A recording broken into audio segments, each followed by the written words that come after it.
what's up, everybody? It's Lee with Our Kids Play Hockey. Really great episode today, as always. We have Wendy Glover on. She founded Athleadership, which helps young people, coaches, teens, parents, everyone involved in that young development space find a better way to help develop their kids. And it was a really great discussion. We dive really deep into kind of what makes younger people tick and how we as parents and coaches can get better for them as leaders to create future leaders, to create more accountable people, to give them the skills needed for life, beyond just hockey. So if that's something you're interested in, which you listen to the show, you probably are. Great episode. Wendy was a great guest. A lot of information here that you can take away. Also, right before the holidays, remember, check out whenhockeystops.com to check out the children's book that Christy and I wrote. It's great for anybody from about 6 to 12 years old. It's 65 pages with some photos or illustrations, I should say. It's available now for pre-sale, again, at whenhockeystops.com. You get some cool gifts if you pick it up before publication date. But as always, enjoy this episode of Our Kids Play Hockey and have a wonderful day. Hello, hockey friends and families around the world, and welcome to another edition of Our Kids Play Hockey. I'm Lee Elias, and I'm joined, as always, by my good friends Christy Casciano-Burns and Mike Benelli, and we are joined today by Wendy Glover, the founder of Athleadership, which strives to help teens and those involved in youth sports, that includes parents, coaches, and mentors, to develop in a more appropriate way. We'll get into that in a moment. Wendy is a holistic athlete development practitioner and academic and personal development advisor for athletes, and she has a ton of experience, over 17 years spent in the educational environment, which is complemented by her degrees in kinesiology, human development, and K through 12 HPE. We don't just bring anybody on the show. We bring valued experts. Wendy, can't wait to dive into this with you today. Welcome to Our Kids Play Hockey. Thanks for having me, Lee, Mike, and Christy. I'm super glad to be here and hopefully spreading a good message of leadership through hockey out to the community. I think it's a great message to share. Oh, I think so too. I think we've done, I don't know how many episodes now, guys. We're in probably the high 60s, but that's what we're all about. So when Mike Benelli said we have to have this person on the show, I'm hitting my desk for effect. It's working. But we have a lot of great questions. So we're going to dive right into it today, Wendy. You know, one of the things we talk about a lot on the show, and not just this show, but just life in general, is that there seems to be this inconsistent message right now that everything is black and white. It's right or wrong. It's left or right. And in truth, there's so much gray area. Most things have gray area. There are very, very few things in life, very few, that are right and wrong. And when we get into this with sports and what you do, and this is coming from Mike and me, this is a tweet I saw. You said you're either coachable or not. I mean, you didn't say this. This is what we're going to talk about. Coachable or not. You're mentally tough or you're not. You're a team player or you're not. Can you discuss your thoughts on that mentality? And maybe we'll break it down a little bit of how we should start to approach this a little differently moving into 2022. I think you nailed it with the gray area piece. And so often we'll speak in hockey, obviously other sports as well, as, like you said, you're this or that, or this or that. And I hear it often from people involved in sport. And when you work, especially with teenagers, as they're changing so dramatically over many years, is you really need to know the gray area. And in that gray area is where I like to live. So it depends on, like, I like the word, it depends, which goes around in circles as well. Is this player in front of you or this person in front of you, the gray area needs to be explored because they're maybe not as coachable in this situation because of this, or this.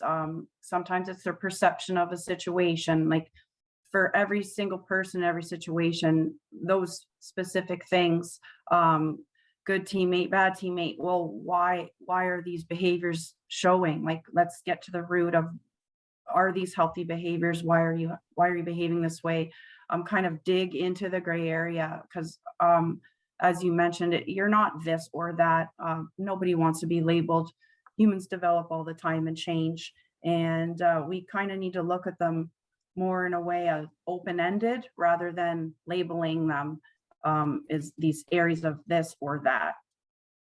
Especially as a teenager. I always like to bring that up because I find a lot of coaches do surface coaching. Okay.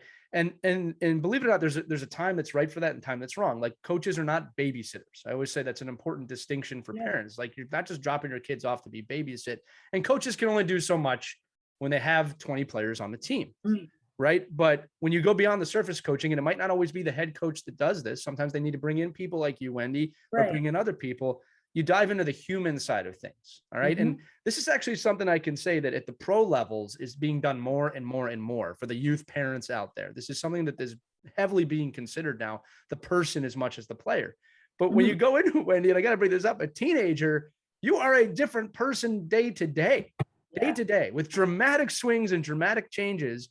I say this all the time in the show. A 16-year-old has the right to their 16-year-old problems. Yeah. By the way, someone threw that in my face the other day, and they were totally right. And I told them that. They said, like, I have the right to my age problems. I said, that's fine. That's our producer, Caitlin, by the way. She'll appreciate that I mentioned that.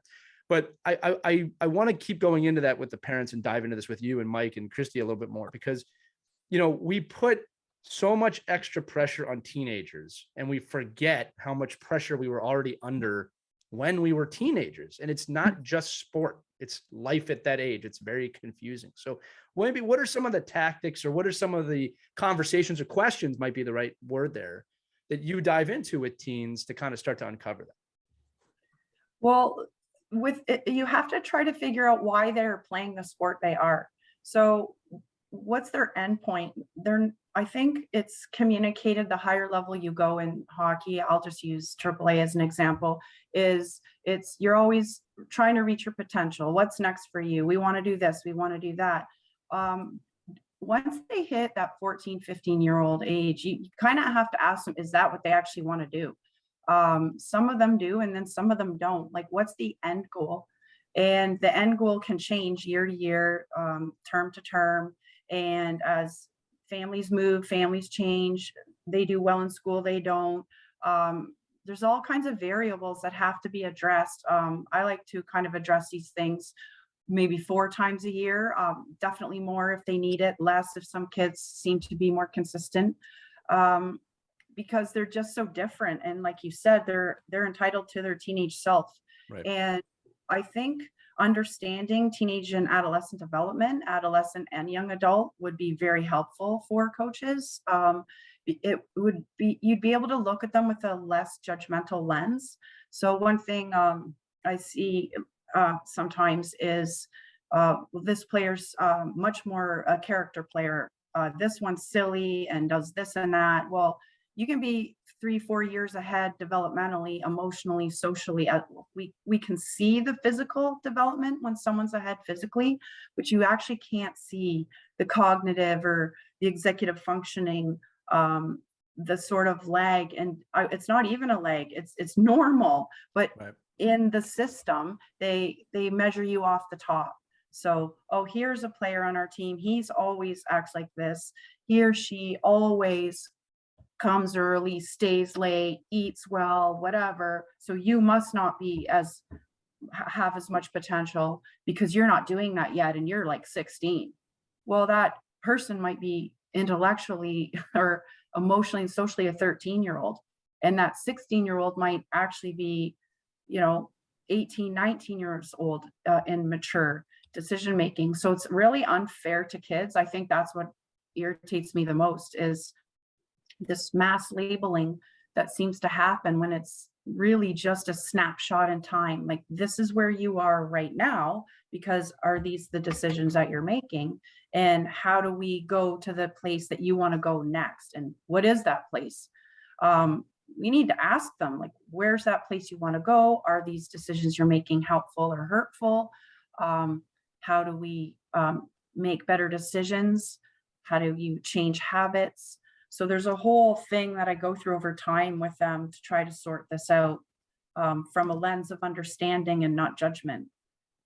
Yeah, I think, so number one, Wendy, you're a great follow on Twitter. I think you find like for somebody like me, I like you find all these articles and answers and you pose questions.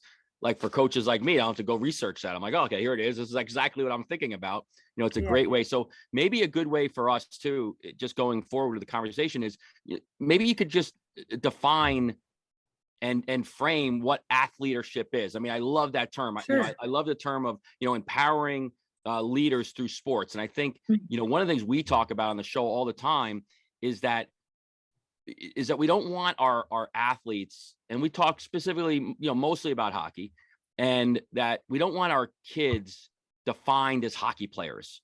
No. Like they're not just like, so like, I see it all the time when you talk about AAA and A and AA, like that the AAA kid is a better person because they're at a higher level. I'm like, it's so foreign to me that that it's just something we don't discuss as coaches, because I think we all assume, oh, that kid's the better athlete, he's a better person, or he's more committed, or they have a higher level, a higher degree of love for the sport. And I think what you've done in creating your Athleadership blueprint and this and how you frame your athletes and how you're working with them, I would just like to hear more about, what that process is, how student athletes are selected or apply, and then what are the components that you work with within the Athleadership portion of what you do. Sure, that's a great question. So they apply in 10th grade. So we just had our 10th grade applications and interviews, and it has nothing to do with level of ability. It can be house league to para athletes to AAA to whatever. The Athleadership model is literally what you said. It can't be about ability because that's unfair to some kids who love sport just as much or more. They're just not as good. And everyone has a way to contribute to sport. So initially, we start off with just kind of an assessment of, like you said, like your levels, what do you play? How are your grades in school? And what do you like to do with your time? And it's kind of looking through that lens of them as a person, an individual. And then we provide experiences and training for them to become coaches and or officials and sports administrators. So there's something for everyone. That's how we kind of planned it, is that just, you may not want to coach. We have some kids who they all dabble in it, like 100% they have to try. But once they've learned it and tried it a little bit throughout 11th and 12th grade, we don't expect them to go off into coach right away, because some of them, it'll be when they're 35 and their child starts sports and they're like, you know what, I actually can go do this and I'll come back to it. So some of them, it takes a little longer to come back. Others, once they start, they never leave. Like they're all in and they start grade 11 and they never stop coaching.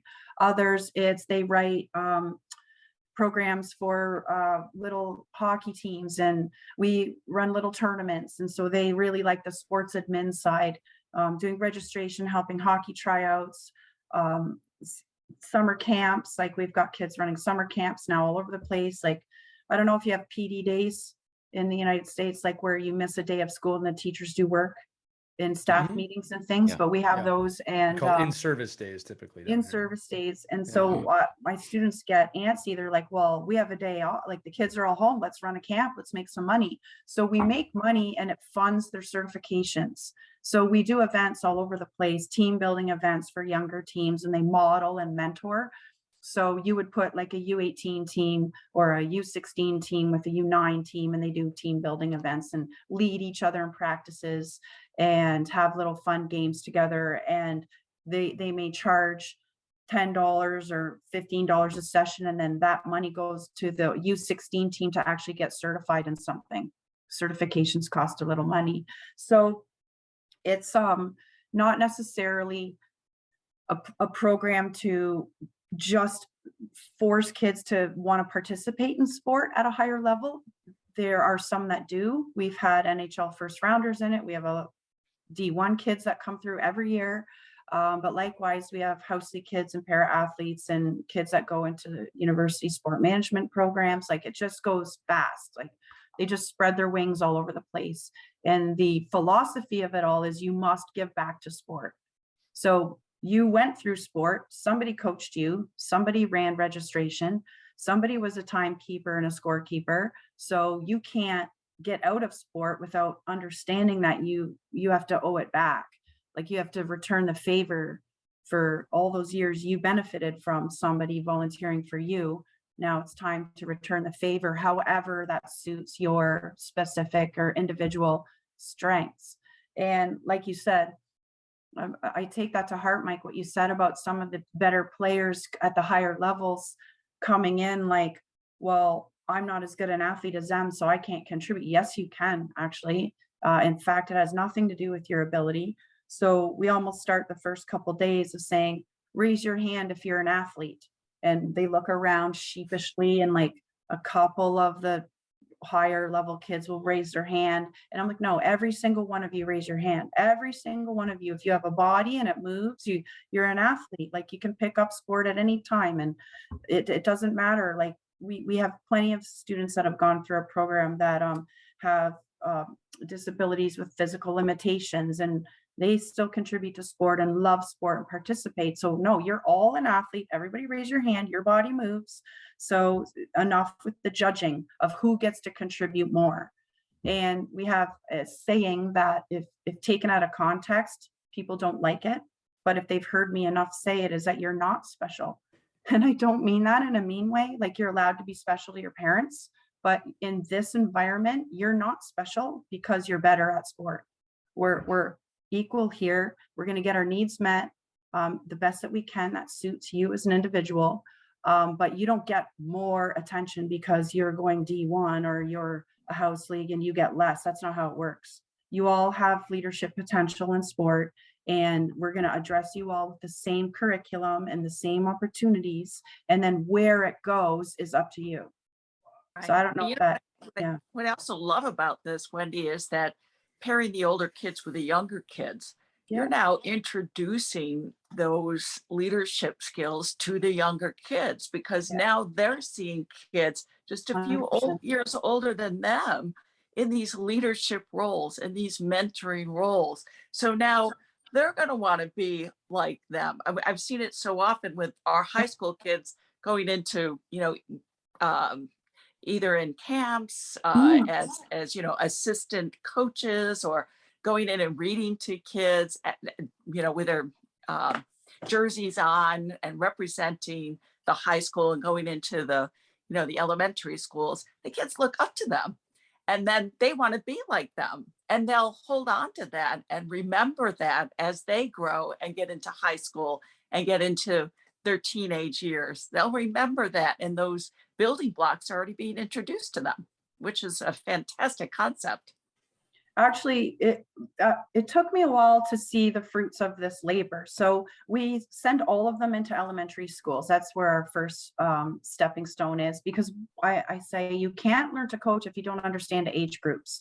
So one of the things that I notice in coaching is people will coach 9-year-olds like they're 15-year-olds, or they'll say they don't remember how they were coached as 9 or 10 or 11, but they think they do. So I'm like, you can't coach the same each age group, because they're different, and the way they think about sport is different and changes. So we go to elementary schools, and they're in gym classes, and they help with intramurals and lunchtime activities, and they go into youth sport. Again, the whole point of that is so they understand the difference between 9-year-olds, 12-year-olds, and 14-year-olds. And as you said, I always thought it was, we're helping the 9-year-olds feel better, because of course 9-year-olds and 10-year-olds and 12-year-olds love 15 and 16-year-olds skating around their practice. They're high-fiving, they're fun, they're full of life, they're teenagers, they're funny, and they love them being around. But what I love the most now that I've done this is the teenagers come back and they're like, they liked me, like I'm good at it. And they feel so proud of themselves, and they're like, oh my gosh, I actually can coach. I'm like, of course you can. What makes you think you couldn't? And they originally, it was like, this is going to really help the kids, like the 9-year-olds, to have a 16-year-old at their practice once a week, or on Monday, twice a month. It's no, like, they are so proud of themselves, and that feeling of pride is what makes them go into coaching or officiating or sports admin. So that's been kind of a kickback that I didn't really expect to happen at first, but it did happen. And kids are constantly telling me, I joined this program because they came to my practice, or I joined this program because I came to your camp and I saw them. So you're exactly right. Like, if you don't model it for younger kids, then they're not even going to know it's available or that it's actually fun. I got to bring this up too. Wendy, you're tapping on like really almost the core value of this show, which is we have to develop better people, not just better hockey players. Right. And it's, I had the privilege to interview Tom Rennie, the CEO of Hockey Canada.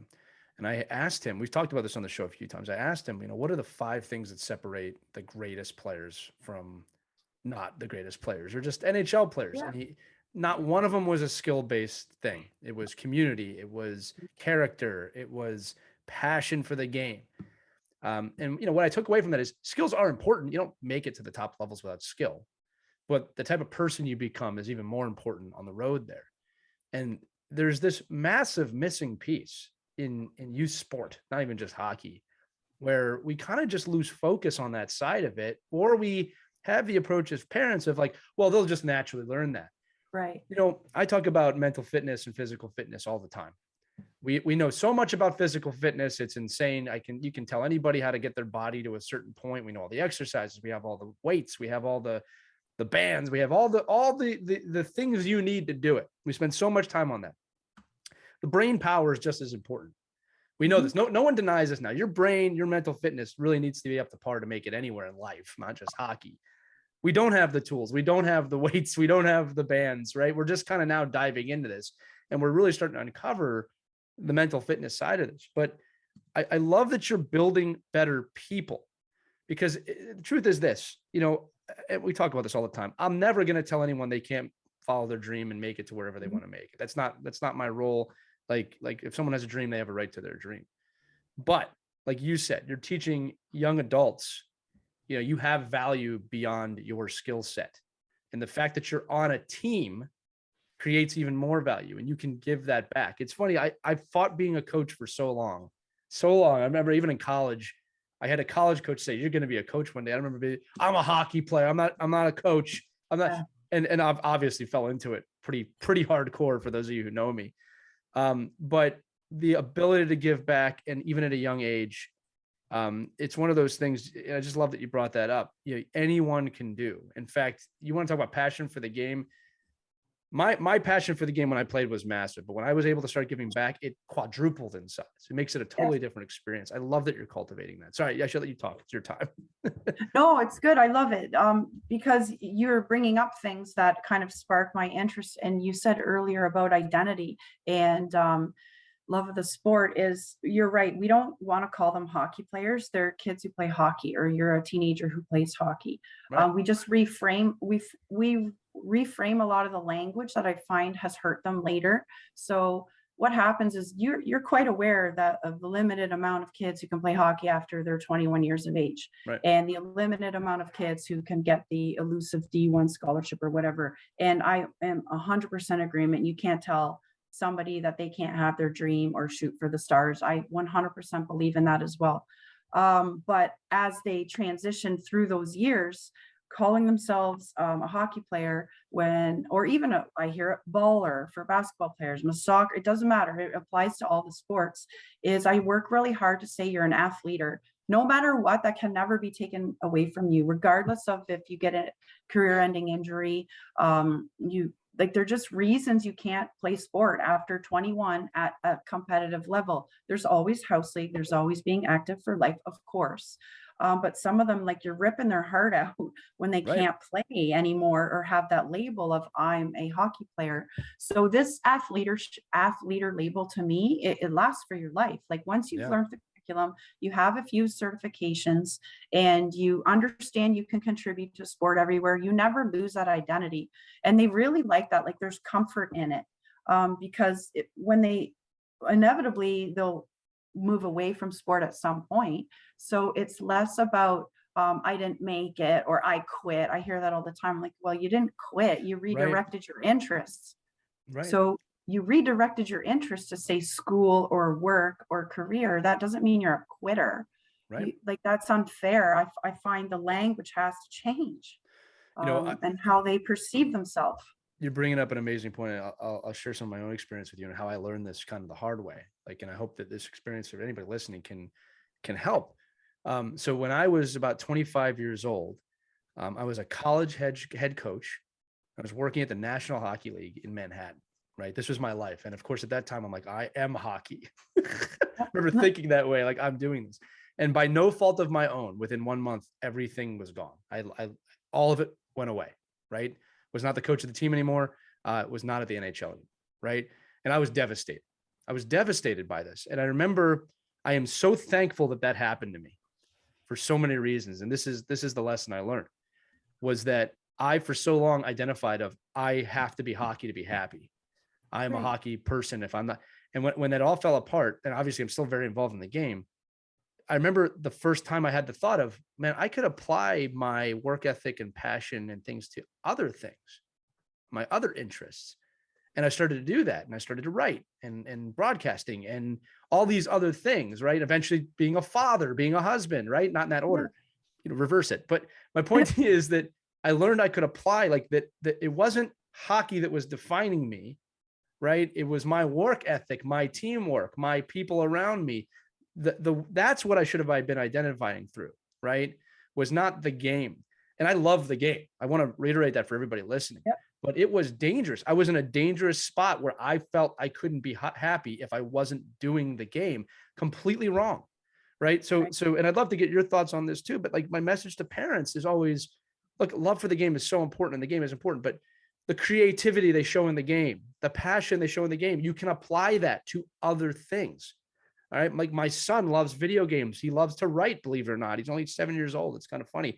But like I tell him, I love that you're creative. I love that you can put effort into these different things.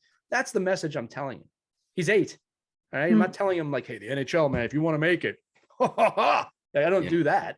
Right? I think Wendy, to that point, like what she's doing, if you follow kind of her philosophy and her experiences and the research she does for all of us, right, is that, you're talking about 25. She's talking about sophomores, 10, grade 10. And one of the things, Wendy, do you talk about that I'd love to hear more about in kind of relation to all this, what Lee's saying, like at 25, he gets to make an adult decision. Like he's making thoughts as an adult. I think you are, right? Yes. And even a teenager, a 10th grader, 11th grader, you hopefully you have more of the tools to react to different changes in your environment. And I think one of the things that you brought up early on is the discussion of like captaincy. And like we're giving like 8-year-olds like the role of captain or under or 13 and under. And I think this goes to this conversation. We're doing all these things and we're not equipping the kids to understand what they mean. And I think maybe you can speak about like what you do with your student athletes, because that really is where athleadership starts resonating lower and lower and lower, right, in the rungs. Because do we expect a 10-year-old to know what a leader is? Because a 10-year-old leader, if I ask my 10-year-old, is, oh, he scores the most goals. That's our best player. Absolutely. He's our leader. So, and then the coach goes, oh, he's the best player on the team. He's our leader. He's our leader. Like, yeah, but this person doesn't know how to lead. This person doesn't know how to speak to a room. Like now there are, in any walk of life, there are those exceptions, right? There are some kids that stand up and they do the Herb Brooks speech and they know it by heart. But for the most part, like, what are some of the things that you found in this journey you're on to see when those players become those athletes? And then what were the tools they were given to give them the opportunity to succeed at that? Right. And I want to jump in, and also what can parents do early on to help develop those important traits and characteristics that they're going to need to cope with, as you say, when things fall apart or they've got to readjust, they got to adjust the sails. So what can parents do early on for their kids to help reinforce that? Well, I look at sport different under the age of 12 versus after the age of 12. And it's also kind of that going into high school versus like elementary and middle school ages. And so there's a lot of questions that you all just tapped on. So I'll try to circle back to all of them. We're very curious here, Wendy. We're very curious, and we have to draw it all out. Yeah. No, and it's great.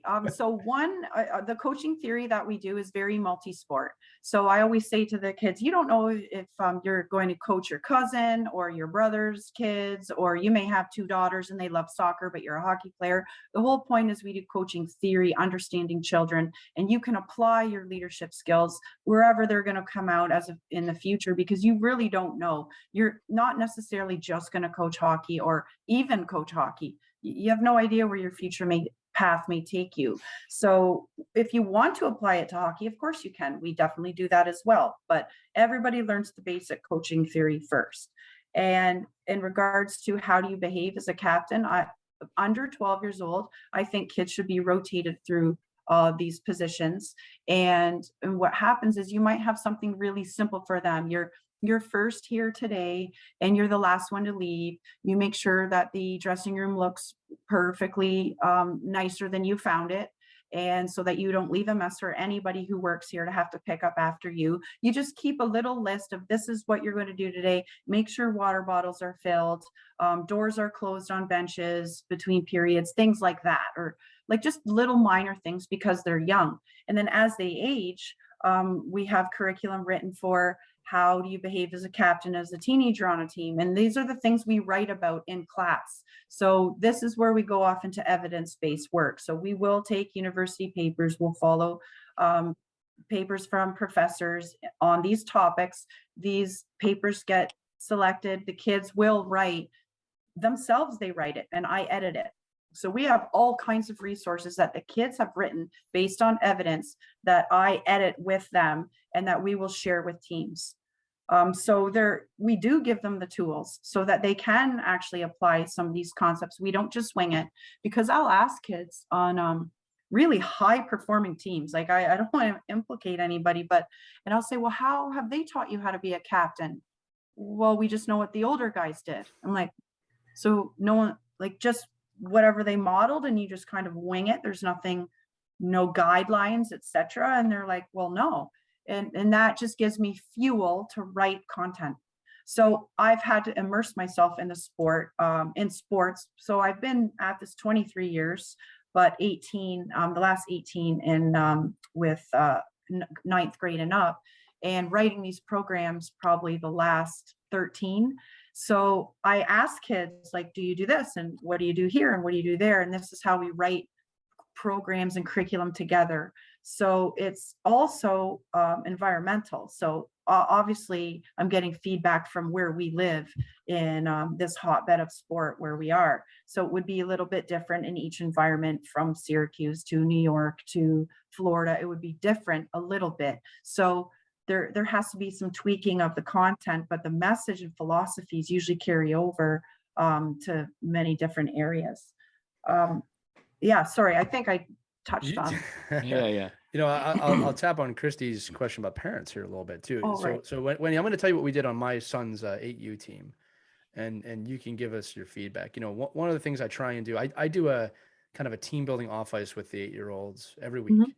And I did it under the idea of, I think 8-year-olds can understand some of these concepts and we don't give them enough credit. So we decided recently that we're going to pass the C around the room, you know, a different captain each week. So what we did is we didn't just introduce it and put it on their jersey. We sat them down, the head coach and I, we talked about what does leadership mean? And we listened to their thoughts. And we introduced words like accountability. And it's funny because some of the parents, not on our team, but parents I talked to, well, they're not going to know what that means. Yeah, because no one's taught it to them. I don't need them to be able to say the word. You can express what accountability is. So what we did was we had this great talk with the team and we gave the captain roles each week. So the captain has to go over the practice with the coach ahead of the practice. The captain has the opportunity to talk to the team prior to the game. They do all the 1, 2, 3 chants, right? And we made it very clear, you need to take care of your teammates and of yourself for this week, right? So basically everything other than skill, right? Yeah. And they totally got it. They totally understood it. Our first captain did a great job. Her name is Riley. She's awesome. She's kind of a leader already. But like they're not too young to understand this. And I don't understand why we feel the need to wait to teach really under 18-year-olds any of this stuff. Like, oh, real life will teach it to them. We have why would you wait for that? Like you can teach them how to be good people now, right? And make no mistake, I actually wrote this down. We need leaders right now. It's funny. And I'm talking like the last 10, 15 years. In this country, at least, Wendy, I can't speak for Canada, but like we just need leaders right now. And everyone's looking around. And I said, the leaders are in elementary school, middle school, and high school. The people that are really going to make change are in school. And what do we tell them? You're not old enough to understand. We understand. Adults ruin everything. We all know that. Right. Yeah. Right. So why are we not cultivating leaders? And Lee, how hard was that to do? Wasn't that, Coach, a lot of coaches don't even want to bother with that. Right. You know, how much time did that take? How much effort? Was it really that taxing? Yeah, it took 25 minutes. Look, the hardest part of 8U, and we all know this, is just every kid has ADD beyond belief, right?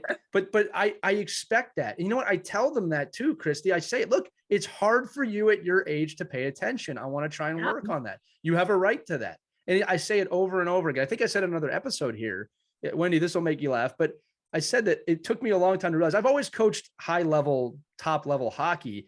So it took me a few weeks to realize, man, you got to tell an 8-year-old something about 10 times before they might even get it to click a little bit. So even I had to learn to be more patient, right? So they're teaching me as much as I'm teaching them. And like, that's really coaching in a nutshell. But yeah, Christy, it took 20, 25 minutes. It wasn't hard. It was just took time. That was it. Right. You know, and they got it. They totally got it. Yeah. No. They get better than adults. I like the idea of using it as your team building. So often in team building, we're like, oh, we're going rock climbing, or we're going bowling, or we're doing this, or we're doing that, which is lovely. Like, that's fine as well. But I think, why not have kind of directed team building? So I believe you have to work it into the calendar. You can't wing it. I think it should be planned, and it doesn't have to be long. We know they have attention spans of goldfish, and they're in and out quick, but little snippets. Right. And I find that it's just better if you structure it in there. Otherwise, it just gets procrastinated. Oh, we're too busy this week. We have a tournament. Oh no, this week too many kids are sick, and we should redo it Wendy, next week. like, again, I want to bring up the point you just made, because it does happen. We procrastinate the team building, and I'd make the argument, at least from my profession, it's like, this is worth so much more. Yeah. It's like we're procrastinating the most important thing from my point of view. Again, it's not everybody's point of view. And I wouldn't schedule it an additional day, because I've seen that not work. They're tired. It's a long way to the rink. Some people have ridiculous commutes. So it's an add-on to when you're already there. That's what we do. That's why short and sweet, just add it on somewhere before or after.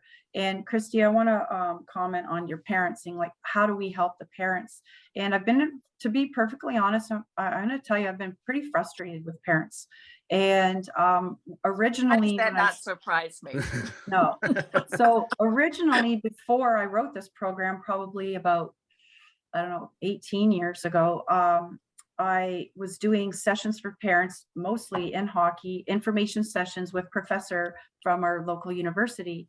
And he's like a Team Canada physiotherapist, like he's a professor in university. And we're like, okay, let's bring these two worlds together, and we'll do some presentations to parents. And it really wasn't going as well as it should, because, as you said, I wouldn't say adults ruin everything. I don't want to be as dramatic. I'll say it. No, I'm just kidding. That was a little harsh on my end, but yeah. I'll say some of them are not as open to learning as kids are. So they kind of get set in their ways, and they'll say something along the lines of, well, I have an opinion. It's different than yours about that. And I'm like, well, this isn't an opinion. Like, I like this kind of ice cream and you like that kind of ice cream. That's an opinion. Like, this is evidence informed instruction for how do you treat a 9-year-old versus a 14-year-old. Like, what's happening right here? And so there's kind of a gap missing on them understanding, like, no, everything that's put out in coaching curriculum or in any of the curriculum we do is evidence-based. And so I was frustrated with adults. And again, parents are obviously there for their children. So they have, I wouldn't say the benefit of knowing how many children respond versus just their own. So they only have anecdotal evidence of their own child in their own limited window. Whereas when you're sharing curriculum and concepts and best practices, it's from evidence, it's widely used. So of course it can be challenged, but it's parents were a little bit frustrating just for lack of interest in learning more. Right. So that's why I started it. I wrote this for teens. How much better would the program be if parents were more open, help reinforce those concepts outside of the rink in the classrooms? How much better would that be for their kids? And many do.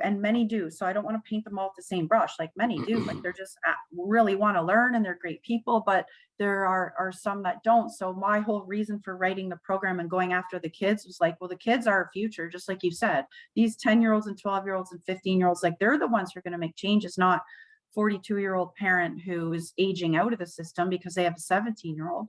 It's literally, let's start them now, let the ripple effect work.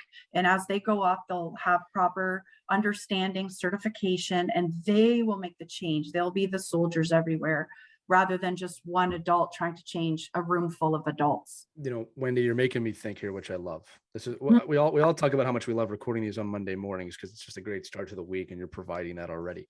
I'm breaking this down in my head as you're talking, right? And you said something before about, people are tough to change when they're older, and how, they forget what it's like to be young. And what I realized is that, every kid is different, right? Parents know their kids and they know their own experience, right? That's basically how they come into a situation. Some may be more open, some might not. Depends on the person. Again, we don't judge anybody here. And we Wendy, we joked before the episode how there's a little bit of a language barrier between Canada and the United States sometimes. And they said, that was my sarcasm coming through. You are right. Not parents don't ruin everything. But this is what you're making me think about, is that we're talking about finding leaders, right? Yep. You really have a 10-year window from 8 to 18 to give them the tools. I think the mistake a lot of parents or a lot of older, above 18-year-olds make is, well, when they get to the point, they'll learn. Why are we not preparing them for that 10 years so that when they get to the hard times, right, or they get to the adversity, it's not always hard, they're more prepared to take it on? That's how you create a leader, right? Is you give them the tools, you let them face the adversity, and then when it becomes time to become a leader, they have more experience. To me, that's the ultimate way to give back. We've talked about this on the show before. I hated growing up, I understand it now, but I hated when a coach would say, let me tell you how hard real life is. Let me tell you how hard my day was. Here's the deal. With complete respect to that coach and that adult, I'm sure your day was hard. I'm not taking anything away from that. The 12-year-old doesn't care. No. The 20-year-old doesn't care because they're not there, right?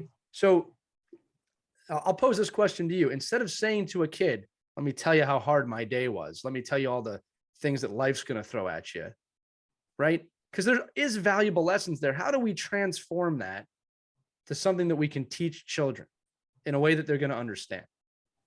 So this is where I believe there's a difference between education and application. So it's the same with adults.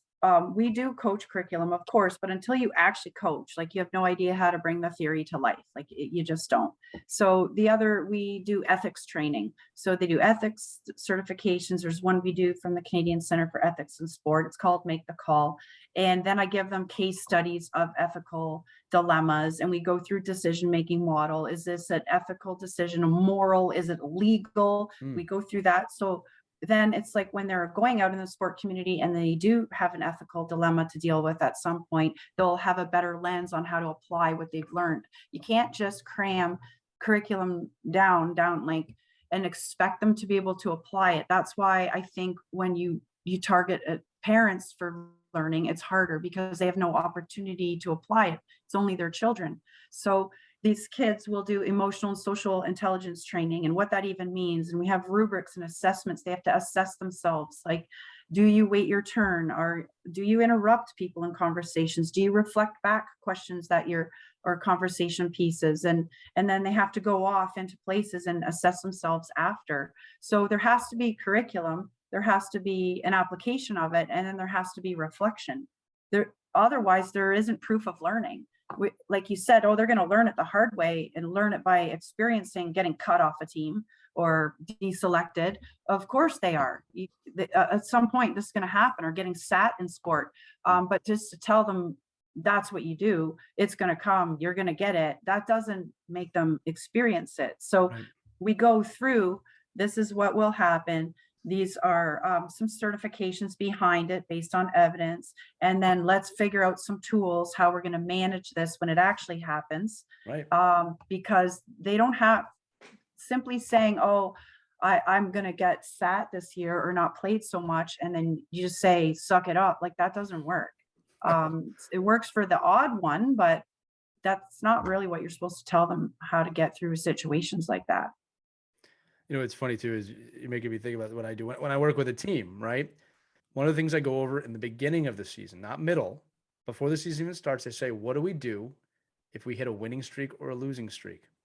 Yeah. I do that before the season starts, so they're mentally prepared for it when it happens, right? Yeah. And typically it doesn't happen too often once you do that, because they know the questions to ask themselves. They know the things they need to rely on. And they know how to move through something like that, and they expect it, right? So that's from a team aspect. From an individual aspect, you're so right about everyone's motivated a different way. Coaches don't take enough time to find out how each individual athlete is motivated on their team. And when coaches tell me I don't have the time, Yeah. I kind of say, well, what are you coaching for? Right? Because that's part of it. Listen, for those of you watching, Mike Benelli put his finger up, which means he wants to talk. And I love throwing to Mike because he doesn't do that too often. So Mike, I'm just going to stop talking and throw it to you right away. No, because Wendy has those answers. She already has this built. She has this, you know, her Google forms built. Like, so Wendy, how do you use that? Like, how do you communicate? Well, there's two things. How do you communicate how do you extract that information out of your student athletes? And then are the parents involved at all in that? Like, do the parents see the answers their kids are giving? Or the kids, so the kids are, this is you to them. Yeah. And it's like, listen, just this is your opportunity to, I mean, because we're all in a stressful time right now, right? The holidays, the kids have final exams, or they're coming home, they're whatever, they're just Omicron, Delta, dogs and cats living together, mass hysteria. Well, and the real stress, right? Forget about COVID and Omicron. It's like, oh, there's no hockey for 2 weeks. Oh my God, my coach is gonna get on me that I didn't work out, or I didn't eat right, or I had too many Christmas cookies, or you know. And then am I gonna try to get 4 hours of training in to make up for 2 weeks of not skating? Like, what are some of the strategies you're using with your athletes right now? And then how really tell us all how you're extracting that information. Okay, so first thing I want to say is I don't want to come off as a person who doesn't support coaches, because one thing we learn and Christy, this is back to you with the parenting, is we really try hard to change our language. So it's when we talk about a coach that might not be, like, let's say they lose a game or two when they shouldn't have, and then that coach with the 10-year-old team decides going to skate them with no pucks for 40 minutes next practice. I'll hear that sort of stuff every day. Like, the things I hear from students is like a great amount of things that I don't agree with often. And so my response to that is not to judge the coach. I said, people are doing the best that they can with the knowledge they have at the time. So we're not going to judge anybody. We're going to learn from this. So how do we learn from this? So that maybe when you're a coach someday, that you may make different decisions. I'm not a person who wants to just speak poorly about other people that are trying their best. So that's the first piece. And then your second piece is, how do I keep track of this? It's very different, like I said, once they get into high school, because when they get into high school, unfortunately, it's quick. Like 4 years is quick. Elementary and middle school, you got from 4-year-olds to 12-year-olds. It takes really long time. You're in 4th grade. Oh, look, now you're in 5th. Oh, look, like, it takes long. High school is quick. We know that. They're in and out in 4 years. So I have to deal with those students more often than I deal with the parents. So the Google Forms is so fast. Like, once I make one and then have the questions in there, and they get it. It's a link. They can do it on their phone in like 7 minutes. And then I instantly get the results, and it makes graphs and it shows everything. And I am not tech savvy. I promise I'm not. And it's so easy to do. And I have different forms. So I'll use a template of like your typical monthly check-in or 2-week check-in. And that one I don't really change too much. And then there's other ones, like right now, because it's the break for the holiday break. And some of them will report really high fatigue the last 2 weeks, or a lot of stress for going home. Like, it isn't always easy for some kids to be home for 2 weeks. Like, other kids love it, and other kids, like, being home for 2 weeks is extremely stressful for them.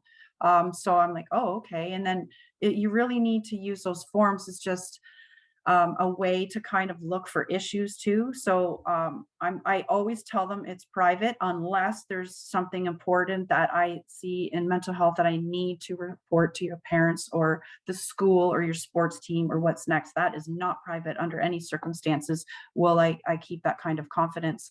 And most of the time it's just check-ins on day-to-day things to see how they're doing. And you do see trends. You definitely do see trends. And you can put in the Google form their email, and they'll if they enter their email, then you can clearly see who responded. But if you don't put any sort of way for them to indicate like their jersey number or whatever it is, like it can be their jersey number, and it's just open, then I don't know who said what. And they're always asking, who's going to see this? Who's going to read it?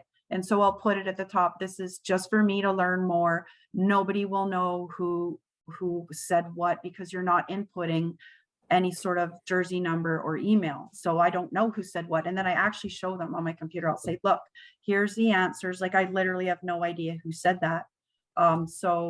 Because often they're not honest because they're worried their coach is going to see it and then sit them or whatever the case. So that I think you need to be honest with them. They're way smarter than we think. So, and I mean that in a genuine way. So they want to help themselves too. So there's little predictors. I'll say, would you like a separate appointment to discuss your hockey or your academic or your life situation? And then kids will put yes, no, maybe, things like this. And often that maybe is interesting, right? So they're not all in for the yes, and they're definitely not, no, I'm good. It's the maybes are, and then I look for different trends. And again, that's also because that's part of my regular job. So I've been trained more than an average, obviously more than an average coach or parent, but those Google Forms are very, very easy to use and share. I think the key word here is it's easy to do, and that goes to the broader lexicon of sport here, is that, like I said before, with mental fitness, it's not as hard as we think it is. There's just a stigma surrounding it. Right. For whatever reason. And that stigma is getting broken more and more each day. Like I think we're going the right direction with this stuff finally. But we talk about it, Wendy, it's not hard just to ask, or like you said, have a form or to listen. That's another thing, is we don't listen to kids enough.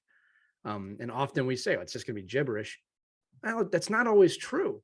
It's not always true. They have something to say, and we want to enable them to have that voice, right? It might not be correct, but that doesn't mean we shouldn't listen to them. Like we said it before, 12-year-old has a right to their 12-year-old problems. They might be ridiculous to a 39-year-old person, right? Yeah. But it's not ridiculous to the 12-year-old. And you said the fear of a coach benching a kid based on their answers, that means trust doesn't exist on that team, but at least to a certain level where the player doesn't feel comfortable enough. So I love that you do that. I love that there's even just an environment where kids can get that off their shoulders. I also want to point out something you said. We actually talked about this on an episode last week. This goes back to what I said about, knowing your own experience, but not other people's. Home can be hell for some kids. Hell. All right. And I had a great family environment growing up. I always felt safe at home. That is not reality for a lot of people. Home can be very scary, very stressful, a horrible place. In fact, school and hockey is their escape. I remember my father brought up to me one time, he's like, can you imagine going to hockey or going to school and having a rough time and going home and that being a rough time? It's just rough all the time. That is reality for probably more kids than we want to think. Right. So this is where, as you said, coaches and mentors, parents, they play into this equation massively. It does take a village. That is a totally true statement. Anyway, I'm just talking, right? I did write one note here. I wanted to bring up from something we've talked about, labels before. And again, what I'm about to say, I always got to preface this. I don't mean this to sound judgmental. I'm wondering if this is a truth. I wrote labels for this for coaches and parents. Labels make things more easy for you and justify your own insecurities, right? Again, not saying that in a judgmental way, but when we label anybody, this could be generation. You see this, oh, those millennials, oh, those Gen Xers. Oh, yeah. I mean, I can't stand that. You do that to justify your own insecurities, right? And the thing is, I love that Ted Lasso quote. I use it every week. Be curious, not judgmental, right? It's from the show. Right. So when I see a generation behind me doing something I don't understand, I want to know more about it. Like, I'm so confused with some of these celebrities today and how these young people get famous. Yeah, of course, as an older person at this point, I'm like, that's ridiculous. Why is that kid famous for singing off key? But the kids love that person. So I'm curious, why is that cool? Right. I just think that like when we go, well, that's stupid because when I was a kid, that's not the way it was done. We didn't have YouTube. I was blah, blah, blah. Like what am I diving into that, right? Labels make things easier for you and justify your own securities. I wrote that down. I don't know if it's true or not. Philosophizing. Yeah, I think that people will assign labels to kids just because it may be comforting. And it's like, this kid has this potential, this shows this. But for me, I like to focus on it like it's a snapshot in time. So I think it's very freeing when they start our program is today's day one. So whatever happened last week, if you were doing things last week that may have labeled you a handful, you don't have to do that anymore. You have a fresh start. Like this is your first day towards becoming an athlete. And what does that mean to you? So we do personal creed they have to write for themselves. So we do a lot of studying books in the industry because they like books better than textbooks. Let's be honest, they're teenagers. So who doesn't? We'll study books like You Win in the Locker Room First, Legacy, Mind Gym, like the 5 dysfunctions of a team. Like we have like 30 books that we kind of rotate and have summary sheets for and all kinds of things. And then Atomic Habits is this new one that we've been working on. And then I'll say, learning all of this, like what's your personal creed moving forward? Like what are your words you want to live by? Not what your coach told you to live by, not what your parents did, not what this random teacher told you. What do you want to live by? And let's make these words and put them down on paper so that when you start, if you ever start to do something that doesn't reflect those words, that you need to call yourself out. It shouldn't be my U16 coach called me out. It shouldn't be my math teacher called me out, or always my parents, because you're supposed to leave all of those people at some point. And some of you are leaving all of those environments at 18. Right. So who's responsible for calling you out for how you want to be as moving into an adult? So I think that's really freeing for them. Like, well, and then even in 11th grade or 12th, guess what? You're going to mess up again. Because you know what people do? They mess up. And you know what? I say to them, everyone screws up. It's just when and how bad and if you got caught. So don't be all smitten like, oh, she's in trouble, but I didn't get in trouble. That's because you perhaps weren't caught yet, or it's not your time to get in trouble yet. Maybe yours will be as a freshman in university or college. So let's not be judging. Let's just be constantly trying to live towards our personal creed. Let's continue to learn these values and integrity pieces from various certifications and all kinds of courses and life experience from a way less judgmental lens. Like stop pointing fingers at each other all the time and realize that we're humans and we're going to make mistakes. And we need to figure out ways to accept them, help remedy the situation, and however that happens, whatever their error in judgment was. And then how do we move forward? Because people should be able to move forward from mistakes and regular things they're going through in life. Right. And even important when they enter the workforce. Yeah.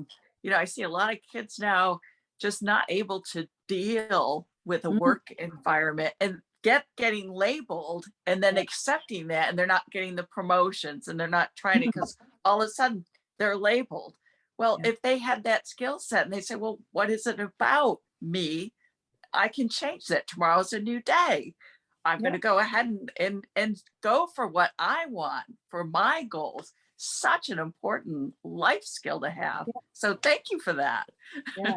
And we have so many kids, like I said, it's been 12 years now. So I've seen a cycle go through and how they went through their 20s and where they've contributed to sport or society or wherever they're contributing. We have a huge network, like a communication channel, because I think a lot of people will label kids and then they don't know where they went. So you're going to label some U17 player and then you never know where they went. So you don't actually know if your label applied properly. Like they could be doing incredible, amazing things and they're 27, but how would you know? So we keep track of them all. So I have over 450 of them that I kind of know where they all went off. So I have fuel for my data to say to a student who's 17 and misbehaving, because often we have some misbehaving in high school years. And I'll say, well, this person in particular was very similar to you at this age, and look what this person does now. And they come, sometimes they'll zoom into a class. Like I had one last Monday.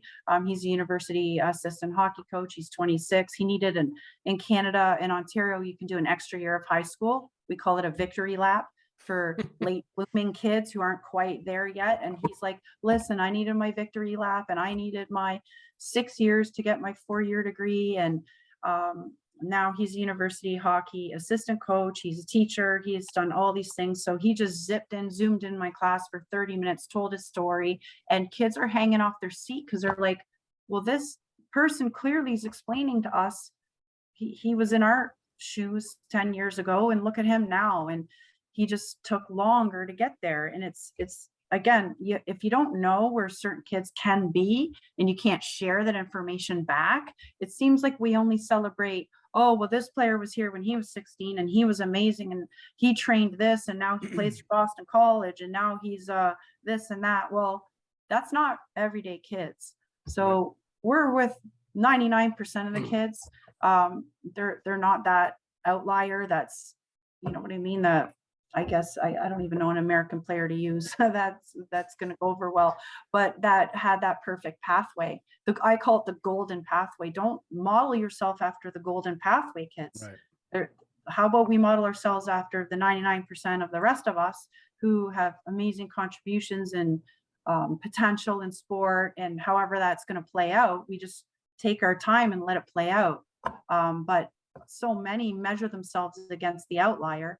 The Tiger Woods of the world, I guess, or one of the Serena Williams or something. So they think it has to be that way, and that's not the way it has to be. There's no sacred timeline. No. I can tell you the most common one of these, and then we'll let you go, Wendy. I know we're keeping you on. The most common one of these is, well, you have to go to college after school. Yeah. You have to do that to be successful. And you don't.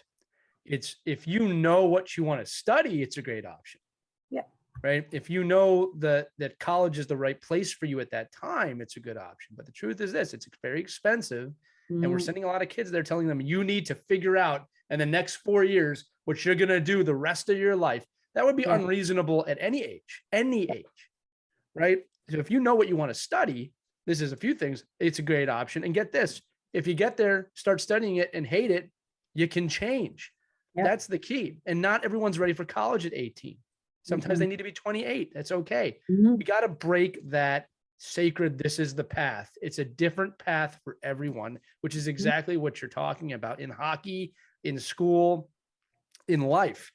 And I just think it's so much more important to, as you're doing, Wendy, is what you do. You give them the tools to try and walk into life on their own volition, their own path. I love that personal accountability statement that you have them build. They write it, they're accountable to it. Yep. And then again, we have to stop fearing change. Like change is a bad thing. We're supposed to change. It's what being human is, right? I heard this person say this great thing of, we all know that adage about you put your hand on the hot stove and you take it off and you never do it again. I don't find that to be true. I find adults put their hand on the stove, their hands burn, and they just look at it like, oh, wow, my hand's burning. I can't move it now because I committed, right? Take your hand off the stove. Don't be stubborn about it, right? So it's the same thing with kids, and even more so because they're so adaptable to change at that age. Don't take that away from our kids, right? So, Wendy, I want to give you a chance. Obviously, the website is athleadership.info. We talked about this ahead of the episode, but let's talk about where people can find you and interact with you and maybe access some of the research you've done, because it is invaluable. Sure. So I have Twitter, and a little website that we made was athleadership.info. And that just shares a lot of the curriculum that we use and certifications that we use for access for anybody. That website is literally meant for anyone to use, access, share, download, change it, add your logos to it. Because as I said, we don't really seek any sort of like financial gain from sharing that information. Like that's not my day job. That's just a little extra thing. So by all means, anyone can go to that website, use whatever they want. It's all good. And I do have my email on there if people want to connect, because I do some consulting work where somebody will say, like I did for a university up north in Ontario and a college, an Athleadership program for them. So wrote it in it, and for that target age, because they want to use it with all their varsity athletes. So if you're playing college sport or university, like they're labeled differently in Canada compared to the US. So all their athletes playing sport at that level, they think they should be certified as coaches before they leave varsity sport. And I completely believe with that too. So what other great market are kids at that level as well? They're very technical and tactical if you're playing university sport. So certify them as well. Definitely Twitter, email, that website for sure. Yeah, this is someone you're going to want to follow, audience. So again, if you're listening to this show, you're absolutely interested in this stuff anyway. So as Mike Bonelli recommended for this episode, Wendy, you've been a great guest. Make sure you guys follow her. Check out athleadership.info. This is the way of the future. This is how to create better people, not just better players. They do go hand in hand. Christy, Mike, I want to give you a chance. Any final thoughts? Yeah, I hope a lot of coaches are listening because you gave them a lot of food for thought. Take a moment and think about how you're mentoring these kids, not just about, the coaching aspect, are they doing good power plays, do we have good, strong defense? But are you helping to build better people? Are you labeling your kids? Did you go ahead and pick your team captains and that's it? You let the team captains decide, but look at each and every kid. What am I doing to help develop that kid? Do I see the leadership potential in every kid? It's there. And Wendy helped to see that. So thank you. Yeah. And I just want to say, I feel bad for a lot of coaches. I know some of you coach, there's a lot on their plate. Like we're expecting more and more and more from coaches. And I think one of the biggest things we teach the kids too, and any adults who are listening, is to ask for help. Like if you really want to improve and learn, having humility is one of the greatest qualities you can have. And we're constantly, even in the position I'm in, as much as I've learned and studied and went to school for this, and I'm still desperate to learn more and humble and trying hard to improve my practice. And I think maybe coaches are spread fairly thin, and maybe this is something an assistant coach could help them with, or an other admin staff, because I think I just want to pile more onto coaches and say, well, now you need to be doing this too, right? Because they're doing a lot. Like there could be a role, and I have tweeted this many times. We have, even in junior hockey or the above levels, we have so many scouts and systems that maybe each team could have a role similar to this, instead of, I don't know how many scouts teams have, but let's say you have 5. Well, maybe you have 4 and then one role like this. It is less on the coach, and we find a way to bring this to hockey in a more appropriate way than just pile it on coaches to have to do as well. Yeah, I would take that same piece and say, this is the access you have. I mean, it was funny. I was on a call a couple of weeks ago with Daryl Belfry, who's a big fan of yours, and and Daryl's been on our show. And we were laughing at it. He goes, there's got to be a resource out there that teaches kids to be better role models. He goes, I know there is. I know there. And then we go, oh yeah, well, Wendy. He goes, oh yeah, that's it. It's right there. It's all there. Take it. Like, I think that's what you've done, probably more as a parent, forget it as an educator and a coach. But as I think this is the kind of piece that any parent in any youth organization can take on. If you're a parent that, like you said, wants to go against the adage of like, oh, this is how we do talent identification and tryouts. Well, why? I don't know. We've always done it that way. Why wouldn't we just keep doing that? Like, well, do you know that these kids don't develop the same way? Oh, they don't? Like and I think that's, oh, you mean kids don't benefit from red line, blue line sprints for 25 minutes at the end of practice? I thought they did, because that's what I did. So it must benefit. I turned out to be okay. So I think it's all about, taking the resources you've put into this pile, right? And then a parent or a volunteer or a scout or an administrator. We talk on the show all the time that, everybody doesn't have to become a coach. Everybody doesn't have to become a player. No. Like I think one of our most successful high school recruits that I've had in the last 5 years has gone on to be a video editor at a Division I college. So he feels pretty successful. Like he's in the hockey world, right? Loves hockey. So I think that's the same way, like finding ways to even getting these volunteers. And that's one of the aspects that's hard. It costs money. Well, this doesn't cost money. This is free. It takes a lot of time. Well, it's kind of all built for you already. Just take it, and you're going to be at practice anyway. Why don't you just extract the kids for 20 minutes instead?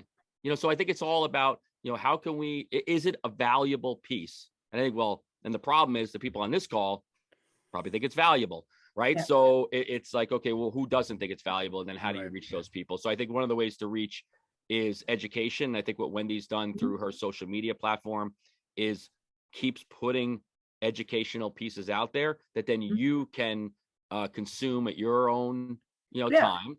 And if you like it, you're like, oh, but just like while you're on this call, I'm like, I really like this. And now I got to find a way to institute it. And is it easy? It's never easy. None of the stuff that we're doing is easy. But is it needed? No doubt about it. Absolutely agree with everything that you just said. That's exactly what I made it for. Most people do. Most people do. Well, So, but no, it's just. But I think it's. But I love it. I mean, I think it's like that. Like I said, I think I know we publish these go out on a different day, but like these Mondays are great. Like Lee alluded to earlier, they spur a whole week of I did my mid-season regroup with my team from our episode last week with JV, and now I'll build my Athleadership group after this week. So it's great. Well, Really, I love thank you for being on. Yeah, no, thanks for having me. And you know what? I love to get the message out because I genuinely believe in it. I really do. I think it's for every athlete. Like I said right at the beginning, you can be house league player, a para athlete, like anything. Like I said, we have NHL first rounders that have been through this program and Division I athletes all over. It spans all of it. So it isn't just because I hear the odd thing, well, what if I make millions in hockey? Well, it doesn't matter because you're still going to finish at some point and you're going to need to contribute to society in some way. You're not going to want to golf every single day. Like there's going to be something that you want to do where you get out there and contribute somehow, or you may want to even coach your kids or be involved. And they're all like, oh, okay, that makes sense. Well, and the impact they're making now, like they don't know they're going to be millionaires down the road. Like they're making impact now to those 9 and 10 and 11-year-olds, like to be in the now and make the impact now. If it benefits you later, that's a bonus. It's true. Yeah. The other thing too is I'll say this amongst super high performers, Arnold Schwarzenegger, we all know who he is. We know he's a great actor. Well, he's an actor. I don't know if people know he's great. I like Arnold Schwarzenegger a lot. Actor, governor of California. Little known fact, man was a millionaire before he became an actor. How? By laying brick in Los Angeles with a group of people from Europe. He created a company before he became an actor and already had $1 million business before he became a movie star. The moral of the story is, if you're good enough to make millions in hockey, you'll be a higher performer in whatever you do. It's not just the hockey. All right. And that's part of the lesson, is that it's not the hockey, as you said, Wendy. The hockey's not what defines you.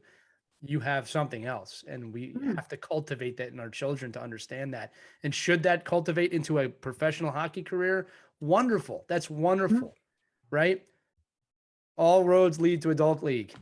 All of them. That's true. All right. It doesn't matter if you're Wayne Gretzky or a house league player. They all end up in the same place. So cultivate the life lessons, cultivate the accountability and the understanding of these words. Don't let them have to figure it out on their own. Use your experience to teach them and let them enable themselves to move forward. Wendy, I love athleadership, athleaders. I just love that word. I think that's a great way of looking at it. You've been a great guest. Thank you so much for being here today.